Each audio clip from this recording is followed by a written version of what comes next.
Halo anak RPL, selamat datang di dunia teknologi di mana teman-teman harus terus belajar karena teknologi itu terus update, terus berkembang, dan terus berubah.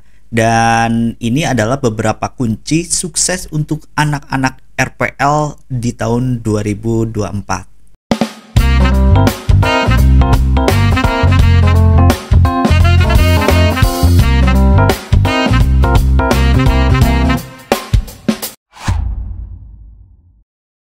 Assalamualaikum warahmatullahi wabarakatuh. Salam sehat adik-adik semua. Semoga sehat selalu. Dan buat teman-teman yang sudah masuk di jurusan RPL, di jurusan IT di SMK, mungkin teman-teman bertanya, kenapa saya harus masuk ke jurusan IT? Kenapa saya harus masuk ke jurusan RPL? Ada yang masuk dengan kesadaran diri bahwa saya ingin belajar programming, belajar membuat aplikasi, masuk di dunia IT. Ada juga yang dipaksa oleh orang tuanya, kemudian masuk ke jurusan IT. Dan ada juga yang ikut-ikutan teman, katanya nanti bisa kerja begini, katanya nanti bisa bikin startup, nanti katanya bisa bikin kayak Gojek, nanti katanya bisa bikin kayak Facebook. Nah, itu banyak banget latar belakang teman-teman masuk ke jurusan rekayasa perangkat lunak atau jurusan IT di SMK. Nah, lalu apa saja kunci sukses supaya teman-teman selama 3 tahun ini output atau hasil dari belajar 3 tahun ini benar-benar manfaat dan benar-benar bisa berguna. Yang pertama, kuasai bahasa Inggris. Mau tidak mau jurusan RPL akan sangat bersinggungan dengan bahasa Inggris. Kenapa? Karena kita tahu bahwa teknologi ini umumnya itu datang dari luar. Update terbaru, framework terbaru, bahasa pemrograman terbaru, cara bagaimana orang membuat aplikasi, cara bagaimana orang merancang aplikasi rata-rata dibuat dalam bahasa Inggris. Bahkan sebagian besar tutorial atau dokumentasi framework, misalkan teman-teman belajar PHP, belajar Java, belajar Flutter, belajar mobile, Kotlin, dan segala macam, tutorialnya atau dokumentasinya adalah berbahasa Inggris. Sesimpel kita belajar CSS, belajar HTML juga semuanya rata-rata dalam bentuk bahasa Inggris. Nah, maka teman-teman bahasa Inggris technical mungkin teman-teman cukup bisa membaca kemudian memahami. Tidak harus sampai bisa ngomong, tidak harus bisa sampai berkomunikasi, tetapi teman-teman cukup bisa memahami konteks dari sebuah tutorial, konteks dari sebuah informasi yang menyampaikan bahwa ini bugnya di sini, kelemahannya di sini. Nah, ini teman-teman bisa memahami. Baris per barisnya mungkin teman-teman bolehlah tidak paham, tetapi secara konteks paham bahwa ini menunjukkan satu topik, ini menunjukkan satu solusi terhadap satu permasalahan yang teman-teman temui ketika membuat aplikasi. Nah, yang kedua adalah rajin berlatih coding, ya. Kalau RPL itu seperti tentara, maka dia akan terus menembak. Semakin dia sering berlatih menembak, maka dia akan semakin jitu tembakannya. Waktu awal-awal mungkin akan melenceng ke kanan ke kiri, tetapi semakin sering kita melatihan menembak, maka fokus titik di mana itu adalah tujuannya, itu bisa kita capai.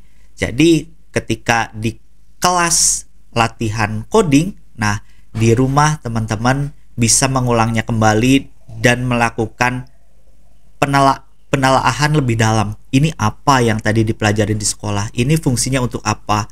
Kalau teman-teman misalkan di sekolah belajar CRUD, nah di rumah dicoba lagi bagaimana insert, bagaimana update, bagaimana delete, bagaimana melakukan filter pencarian, misalkan dengan bahasa pemrograman apapun, teman-teman latihan lagi di rumah. Maka menjadi penting teman-teman ya, ketika teman-teman belajar RPL dan memutuskan untuk RPL, mulailah menabung sejak SMP misalkan, atau menabung teman-teman untuk membeli laptop atau membeli komputer supaya teman-teman bisa latihan. Karena kunci kesuksesan dari seorang programmer adalah sering berlatih. Dari situ kita tahu permasalahan yang sering muncul, kita tahu bagaimana membuat sebuah alur pemrograman yang lebih rapi, bagaimana membuat alur sebuah aplikasi yang lebih cepat. Yang ketiga yang teman-teman harus lakukan adalah bongkar aplikasi yang sudah jadi. di GitHub, di online itu sudah banyak aplikasi yang sudah jadi. Aplikasi-aplikasi sederhana misalkan perpus sederhana, bagaimana pengelolaan siswa sederhana. Nah, teman-teman bongkar, kemudian lihat, oh begini cara nginclude file, oh begini cara koneksi ke database, oh begini cara alur CRUD-nya, oh begini cara menampilkan laporan. Nah, teman-teman lihat seperti itu, kemudian teman-teman bisa coba menggunakan versi yang baru dari scratch, dari awal dibuat. Nah, teman-teman bisa melakukan itu, atau teman-teman ditelaah lebih dalam. Semakin banyak insight, banyak aplikasi, teman-teman nanti akan semakin terbuka, semakin mudah untuk merancang sebuah aplikasi dan membuat sebuah aplikasi. Yang keempat, join komunitas. Jangan malu, katanya programmer orang yang introvert.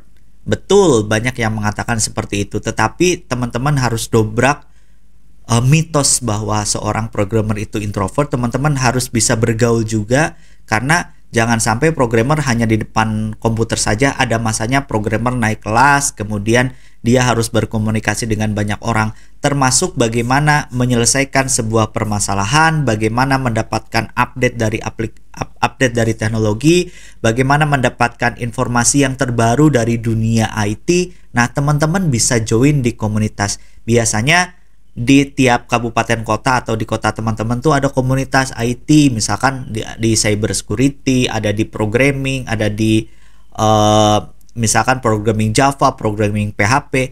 Pertama, teman-teman bisa join di sosial media terlebih dahulu. Misalkan di Facebook kan ada grup tuh. Nah, join di situ misalkan PHP Indonesia. Nanti ada regional. Nah, regionalnya ini nanti biasanya ada yang melakukan kopdar atau kopi darat. Nah, teman-teman bisa ikut di situ, sharing teknologi. Kemudian kalau awal-awal teman misalkan kelas 1, kelas 2 atau awal-awal masuk RPL, teman-teman bisa menjadi pendengar yang baik. Tetapi ketika sudah naik kelas, sudah masuk di kelas 3, teman-teman harus mulai aktif di organisasi. Bagaimana sharing, bagaimana menyampaikan pengalaman dalam belajar, dan itu bisa dilakukan oleh teman-teman selama 3 tahun mendatang ketika teman-teman memutuskan untuk sekolah di RPL. Yang kelima adalah buat desk senyaman mungkin, ya. Tempat belajar teman-teman senyaman mungkin.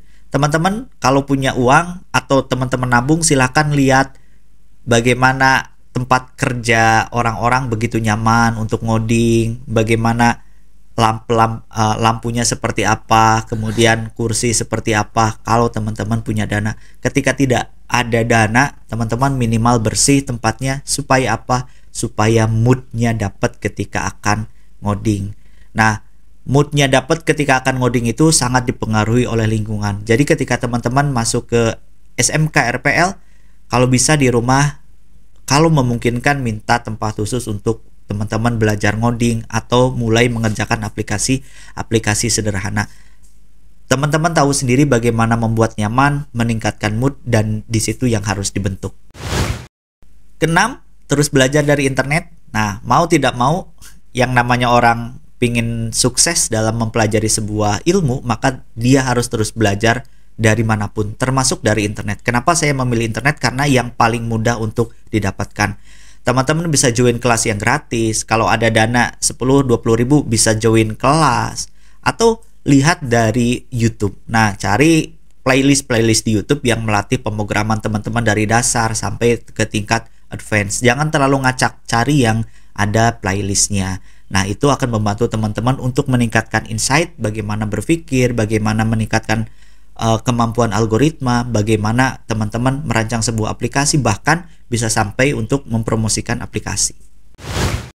Dan yang ketujuh, terakhir, terus berdoa.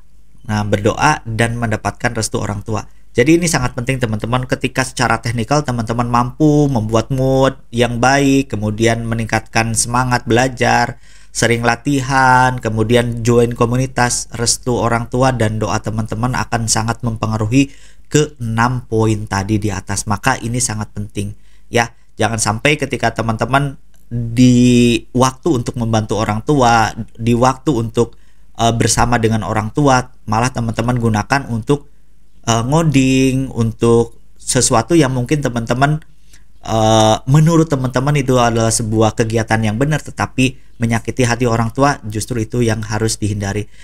Manfaatkan waktu yang luang ketika ada di keluarga atau ada di rumah, buat kesepakatan dengan orang tua. Pa, Ma, misalkan jam bada isya sampai jam 8 malam atau sampai jam 9 malam waktunya saya untuk latihan coding atau latihan programming.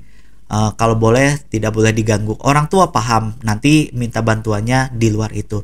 Nah, technical itu harus teman-teman utarakan ke orang tua supaya doa dan restu orang tua menyertai teman-teman. Semoga bermanfaat dan sukses selalu untuk teman-teman yang sudah bergabung di jurusan Rekayasa Perangkat Lunak atau RPL. Assalamualaikum warahmatullahi wabarakatuh.